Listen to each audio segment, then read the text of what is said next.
All right, folks, let's get this going with Chapter 7, Roman Art. One thing that I didn't address in the last video was the use of still lifes during the Republic period. Again, that was around 753 to 28 BCE. That's a Republic period, just before the Roman Empire begins.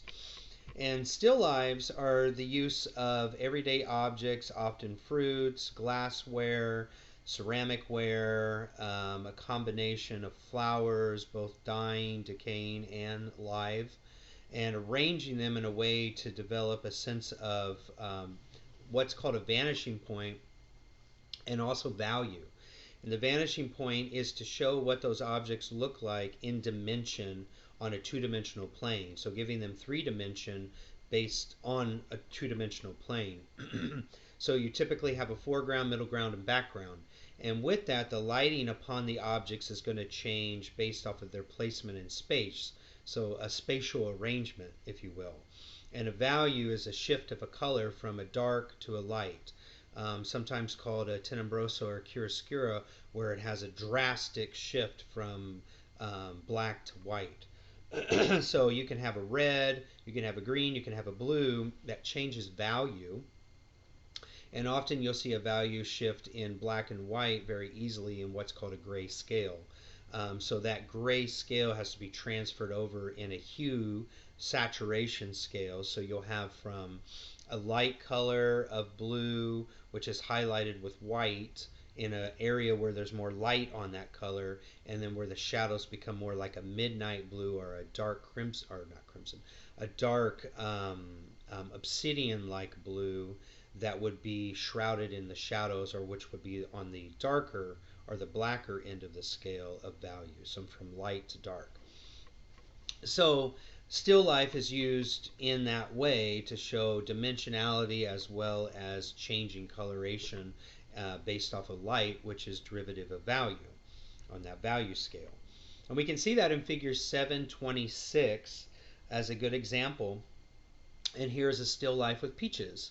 And it's a fourth style, so it's coming from a painting that has all those different kind of fragmented compositions on the wall. So fourth style, remember, incorporates first, second, and third, and that's what makes it fourth style. It has all three.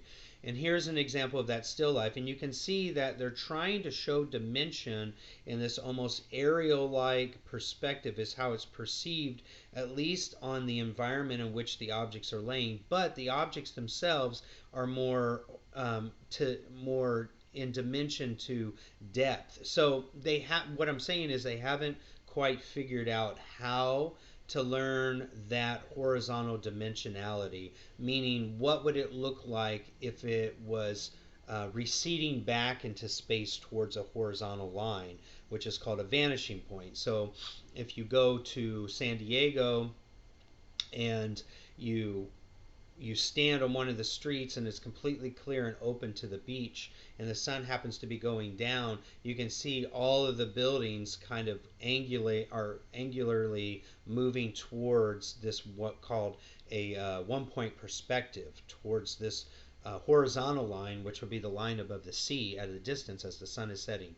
And that sun that is setting at a distance would be like your vanishing point. So everything is moving towards that vanishing point. That's called a horizontal perspective.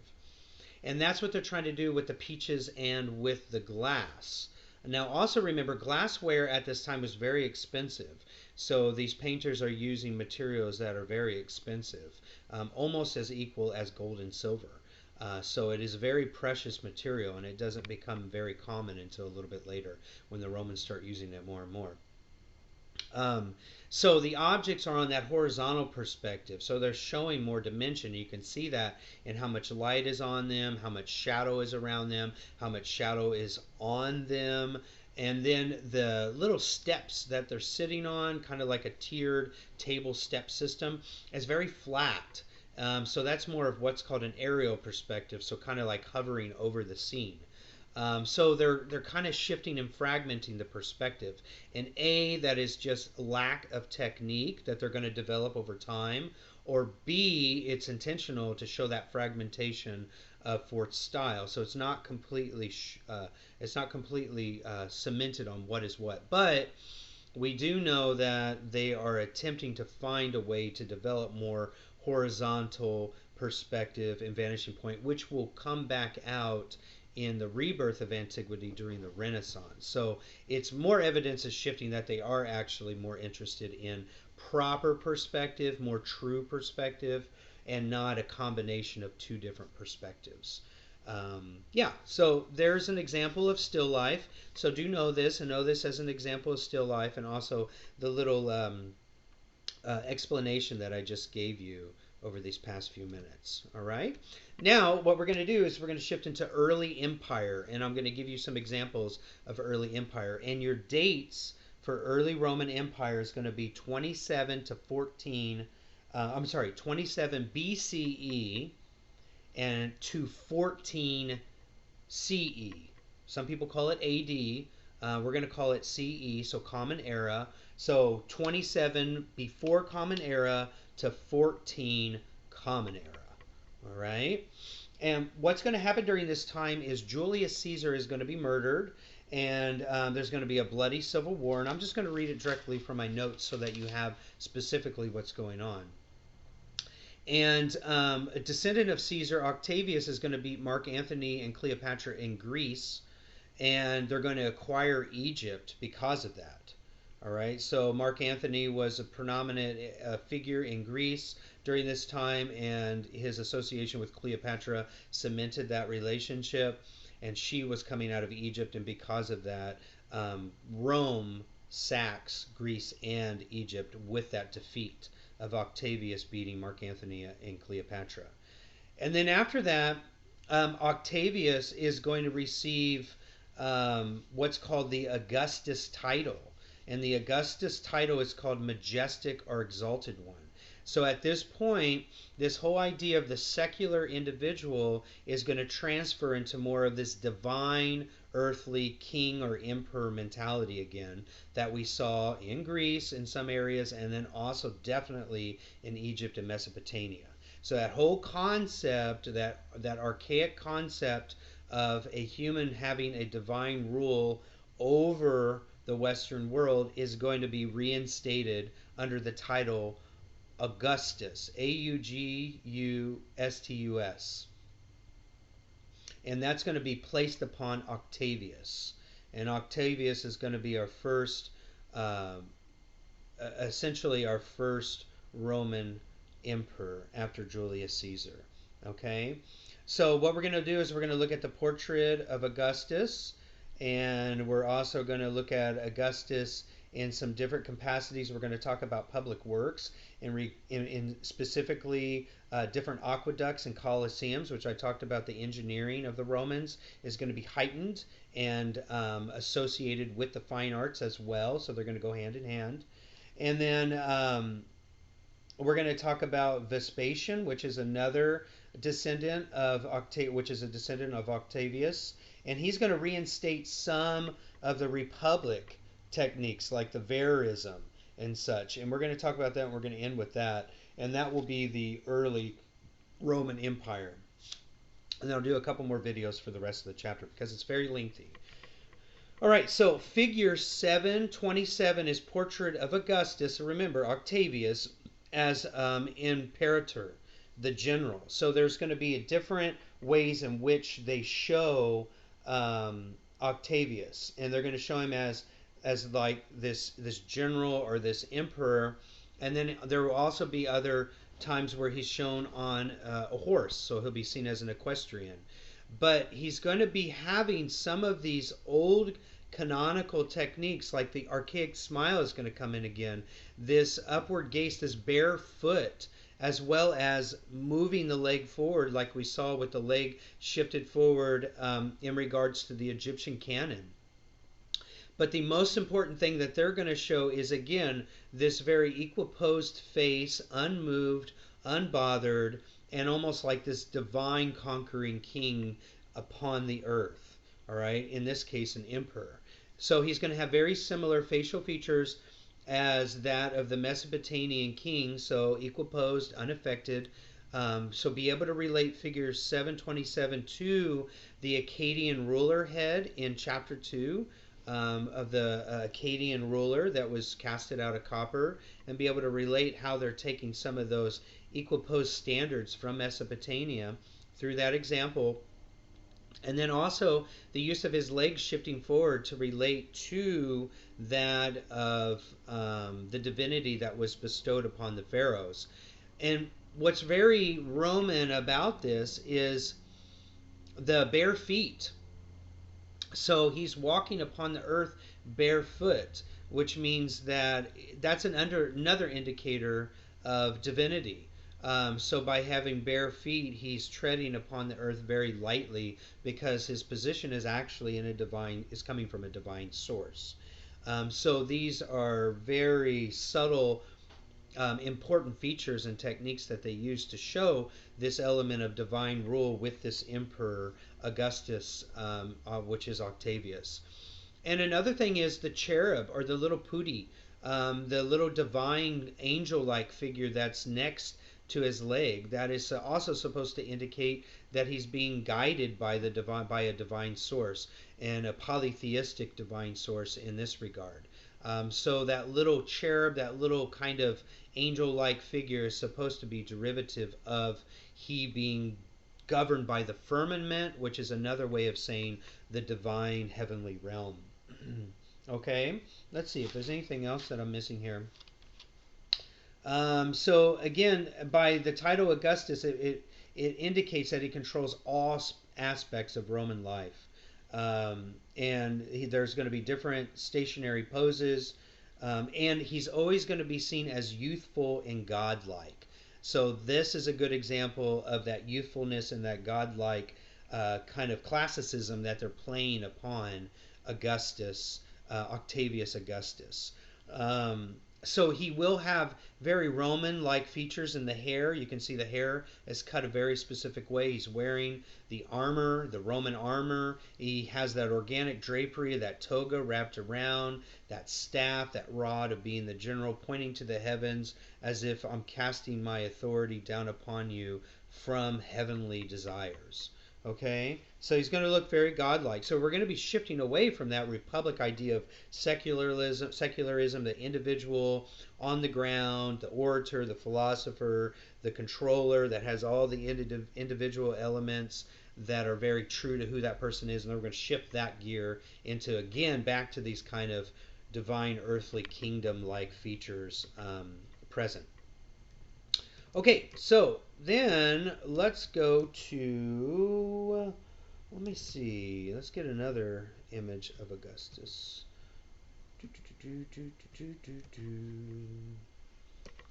Give me a minute.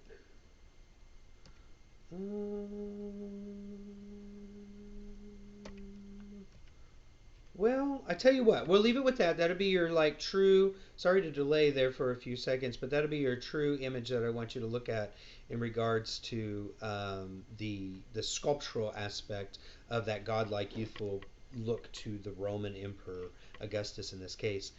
I want to now move into architecture because there's going to be way more architecture focused on during the Roman Empire than sculpture. Of course, there will be sculpture, but we're going to look at the architecture.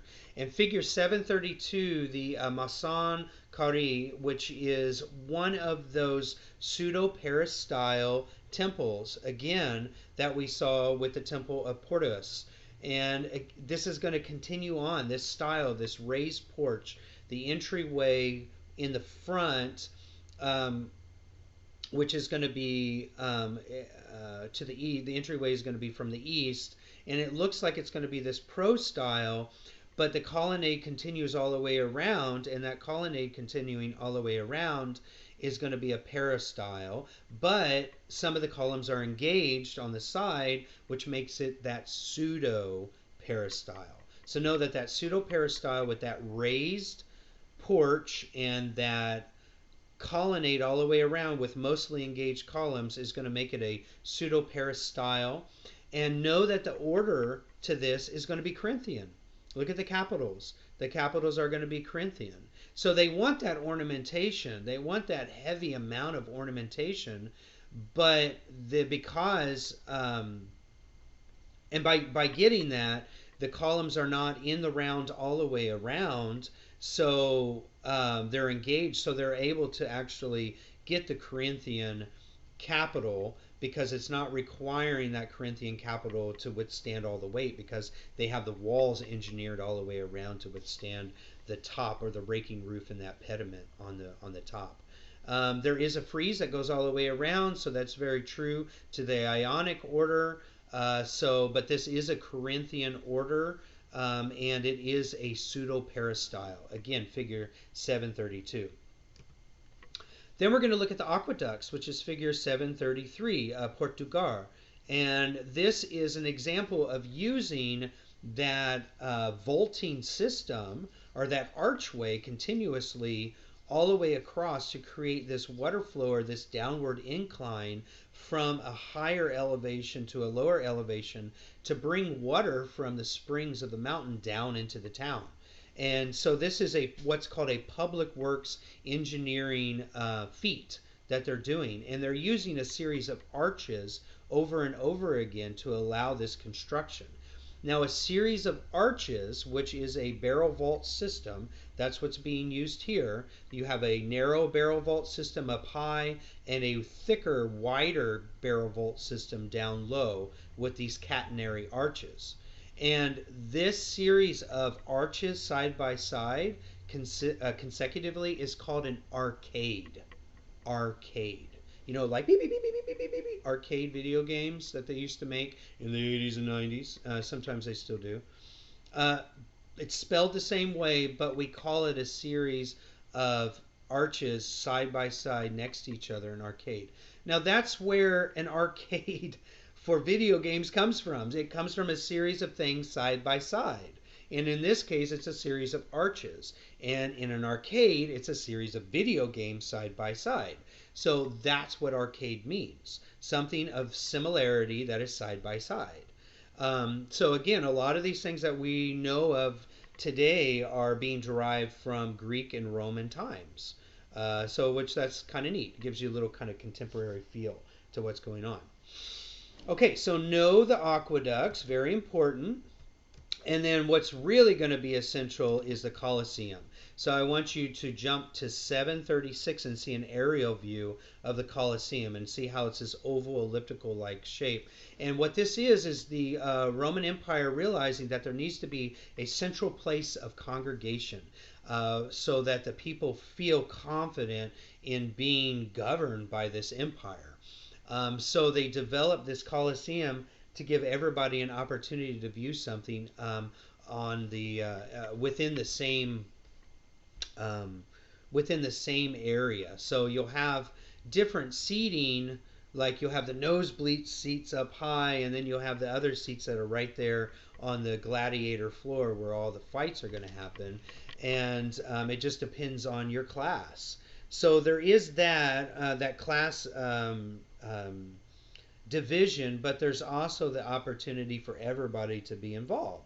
And you know, this is no different than like going to a baseball game, like going and like watching the Padres or seeing the Diamondbacks, is that the seats that are right on the field are way more expensive than the nosebleed seats up high.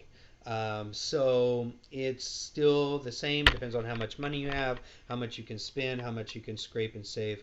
The same concept applies. But the important thing is anybody can come in and watch these. So this is really, really important. Now, another thing, real quick, this is called an amphitheater, and the reason why it's built is, well, first of all, it's under a descendant of one of Octavius's descendants, Vespation. And Vespation is going to bring back some of this idea of collectiveness. And the Colosseum is that example of collectiveness that was very important during the Republic. And prior to Vespasian, there's going to be a very wicked emperor by the name of Nero, which is going to make people feel very separated, and classification and divisions are going to be developed under his under his Roman rule. So that's going to be broken down when Vespasian, one of the descendants of one of the original emperors, comes in to become to take on the emperor role and to be voted in as the emperor, actually with a 2/3 vote. Instead of just taking it, he has it voted upon and he wins out. So he's given it back to the people, so to speak. And the Colosseum is built on top of one of Nero's, one of the awful emperors, big, beautiful gardens, big, beautiful spaces that he lived in, palaces. And they completely knocked it down and put this Colosseum there to bring the people back together. So it was a propaganda tool to bring everyone back together, which is positive in the end. Now, what Vespasian had done is, if you look at figure 737, which is one of the facades, the north facades, is he has it built on the basis of very fundamental structure, but all of the columns that are designed on this facade are all engaged. So they're not the structural aspects. What it is that barrel vault, or that barrel, that archway and those barrel vault systems and those arcades of different arches, which is holding up the Colosseum. So it's that engineering feat that the Romans started to develop with that arcade, which is that series of arches, that is allowing this Colosseum to hold itself up 3 to 4 stories high. But they're using the engaged columns to give praise to history, to give praise to their connection with the Greeks, to give praise to their connection with their Italian ancestors, the Etruscans. So you have a series of Doric, Ionic, and Corinthian capitals being used from the bottom to the top. So on the bottom, you have engaged columns of Doric, and then in between the different archways, that's separating the series of arcades. Then in the center, you have Ionic, and then above that, you have Corinthian. All right, so it's almost like a timeline. What was used first? The Doric on the bottom, then the Ionic, and then the Corinthian. So it's giving praise and homage to the history. But what I want you to know in figure 737, it's not the columns that are holding up the Colosseum. It's the series of archways side by side known as the arcades that's keeping it held up. All right, and they are using the concrete. Remember, they invented the concrete. So with that invention, they're able to allow things to withstand the test of time and better compression over time. All right, so let's take a look at Vespasian and who he is. So figure 734 is Vespasian. And he is, again, folks, bringing back that Republic verism. All right, so when you see figure 738, I want you to know that he is more interested in the secular connection with the everyday folks. He was a general, he was on the ground, he does not want to take on this kind of divine, Augustus-like presence. He wants the Roman emperor to now take on the attitude of doing it for the people, more of a democracy-like mentality. But he still has to carry on the empire in a way that has this outstretched arms into other parts of the Western world. So that's what makes him emperor. But he is definitely more of a secular general. And figure 738, the portrait of Vespasian, shows that. You can see he has the age in his skin, the wrinkling, the small little kind of smile of mercy and kindness. His eyes are very close together. He has a larger nose that's been broken off. He has the receding hairline. You can even see the old kind of leather-like skin on his neck from being out in the sun on the battlefield. So all of that is there.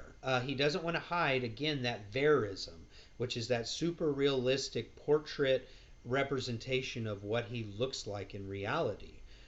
So he's trying to bring people together, and he's showing that the emperor can be trusted again, and that's the importance of what a Vespasian does. Sorry, real quick, I want to say the Colosseum was 16 stories high. not 4. It was 16, making it 160 feet, 160 feet tall. Okay, so real quick, Vespasian had simple taste and he was unpretentious. So figure 738 shows that.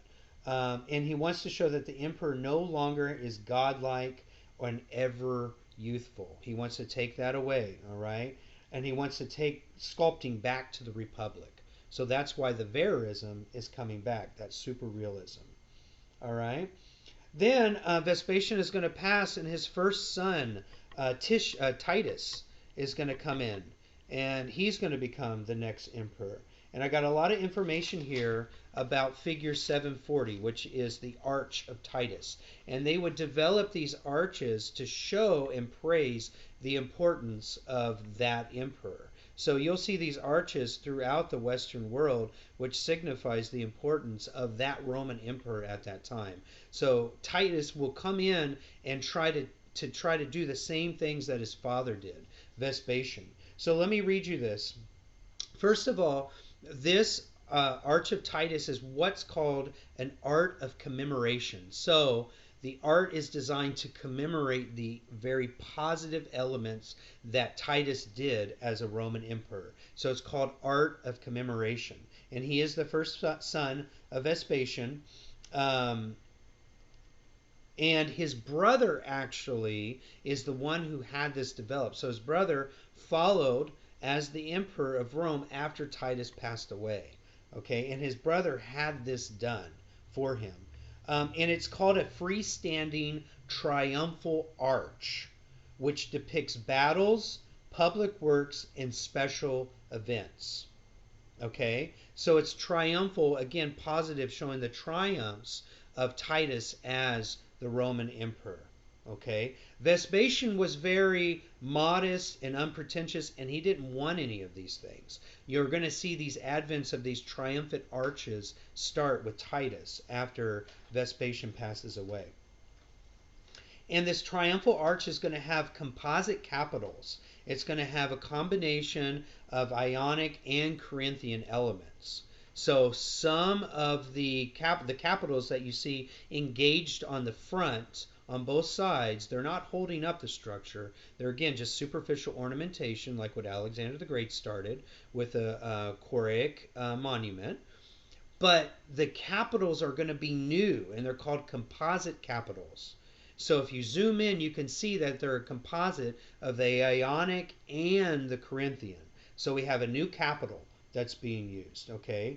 And also this composite capital is going to become very popular with the fourth style murals and those paintings that we see in the fourth style. So go back to that example of the fourth style painting, zoom in and look for those composite capitals. See if you can find them. It'll be like a Where's Waldo moment. All right. So there's going to be winged women to show that Nike or that victory, kind of angelic-like figures showing this win over these battles. And then this curved arch technique is a sprung curved arch, which is something that you would see in the engineering of the arcades that are developed for like the Colosseum and other structures. So they're incorporating the importance of that archway as like this triumphant engineering feat that the Romans have done. And then the attic, I want you to know this, the very top where the Latin inscription is on the very top there in the center, that's called the attic, like an attic to a house. And the inscription is calling Titus a god after death by the Senate. So the Senate is giving that Octavius status to Titus post-mortem, so after he has passed. So that's what that inscription in Latin is saying. And then it's also talking about the triumphs of his battle and allegories of his imperial virtues. So all of the imagery that we see on the inside, if you look at figure 740 and 742 to composite with 740, are the triumphal reliefs that are on the inside to show his imperial virtues. Okay, so go back, write down everything I just said in regards to the Triumphal Arch of Titus, and know again that all those different features of the attic, down to the composite capital, and also the importance of the archway and all the relief sculptures that are inside, knowing that they are high relief, low to high relief sculptures. Okay, I'll leave you at that. I'll get this posted and we'll get moving on to the next video. All right, take care.